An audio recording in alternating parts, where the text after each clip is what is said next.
Lord, naniniwala ako na magbabago ang mabigat na sitwasyon ko. Lord, thank you for today. Thank you for another day. Maraming salamat sa bagong pagkakataon na ibinigay niyo sa akin.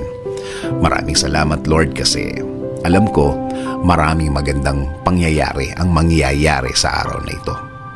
Alam ko na puno ng pagpapala ang araw na ito. Maraming magagandang pangyayari ang ibibigay niyo sa akin. Alam kong patuloy ang pagbibigay niyo ng magagandang bagay sa aking buhay. Mas maayos at mas tama kaysa sa mga nagdaang mga araw. I am giving and submitting everything to you, Lord. Ikaw na ang bahala sa aking araw-araw.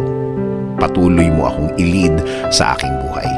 Patuloy mo akong bigyan ng guidance. Alam kong patuloy mong ilalagay ang mga bagong opportunity sa aking buhay, Lord.